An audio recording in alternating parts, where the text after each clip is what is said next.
Bienvenue à toutes et à tous. Aujourd'hui, on va plonger un peu dans les concepts de conscience et d'ego. On s'appuie sur un texte assez dense qui explore ça en détail.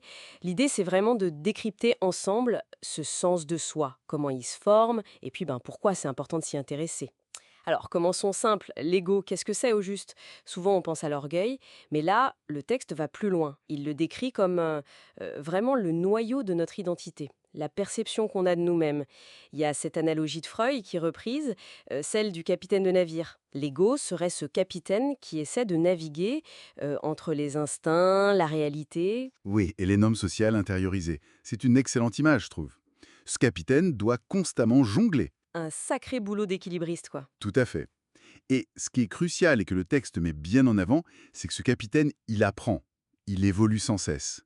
Le développement de l'ego, c'est pas quelque chose qui s'arrête à 20 ans, hein. Ah non, c'est ça qui est intéressant. C'est continu. Exactement. Un processus qui dure toute la vie.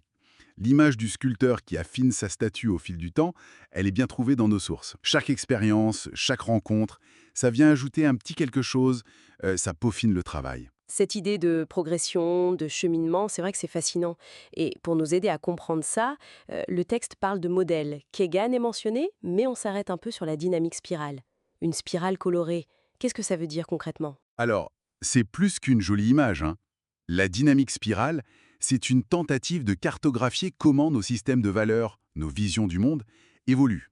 Chaque couleur, ou chaque niveau si vous préférez, représente une manière de plus en plus complexe de se comprendre, soit de comprendre les autres, la société. Plus complexe, pas forcément meilleur. Exactement. C'est pas une échelle de jugement, mais plutôt une description de la complexité qui augmente. Notre centre de gravité psychologique, comment dire, il peut se déplacer avec le temps, les expériences. D'accord, ça clarifie la théorie. Mais revenons au concret. Le texte insiste là-dessus. Pourquoi c'est si pertinent de comprendre ce développement de l'ego? Quel impact ça a? Eh bien, l'analyse qu'on a sous les yeux fait des liens assez clairs. D'abord, sur la qualité de nos relations personnelles. Il y a une référence à une étude de Harvard qui suggère qu'une plus grande maturité de l'ego, ça aide à tisser des liens plus profonds, plus authentiques. Comment ça marcherait? Plus d'empathie? Oui, c'est ça. Une capacité accrue à comprendre le point de vue de l'autre, à mieux gérer les désaccords, les conflits inévitables. Ce sont des ingrédients clés pour des relations solides, durables. Et ça ne touche pas que le perso, j'imagine? Le texte mentionnait aussi le travail et la productivité. Oui, absolument. Des sources comme War Forum ou Mind Tools sont citées. Elles pointent vers un lien entre, disons, un ego bien ajusté, un climat de travail sain, et l'efficacité. L'idée, c'est qu'on serait moins sur la défensive, plus... Plus aligné peut-être, moins prisonnier de ses propres mécanismes égotiques. Et ça libère de l'énergie. On serait donc potentiellement plus concentré, moins pris dans des frictions inutiles avec les collègues, donc plus créatif, plus productif. Un des articles cités avance même un chiffre, jusqu'à 13% de productivité en plus. C'est pas négligeable. Non, en effet. Ce lien au réel est important. Alors, si on voit bien l'intérêt, comment on fait? Comment on peut naviguer activement ce développement? Le texte donne des pistes. Oui, le fil rouge, ça semble vraiment être la conscience de soi. Le fameux « connais-toi toi-même », revisité en quelque sorte. L'écrit suggère des outils assez concrets, comme l'autoréflexion, le journaling, tenir un carnet de bord personnel. Juste écrire ses pensées? Pas seulement.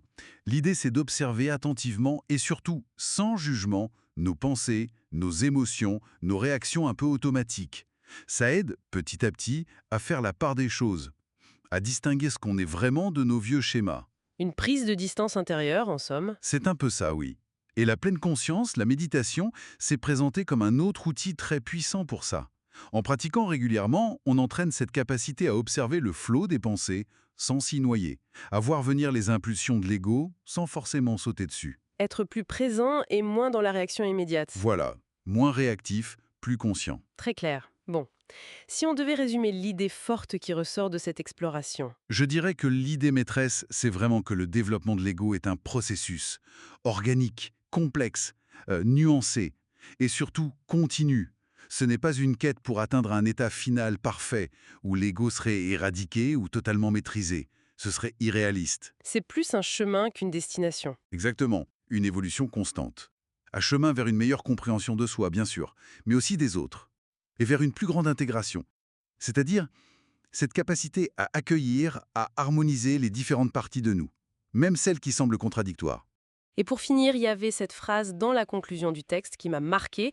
Le plus grand des voyages est peut-être celui qui nous emmène à la découverte de nous-mêmes. Ça suggère que le processus lui-même, cette exploration continue, eh bien c'est peut-être ça le plus important, plus que n'importe quel point d'arrivée. C'est une belle pensée pour conclure. Ça laisse matière à réflexion. Tout à fait. De quoi méditer, comme on disait.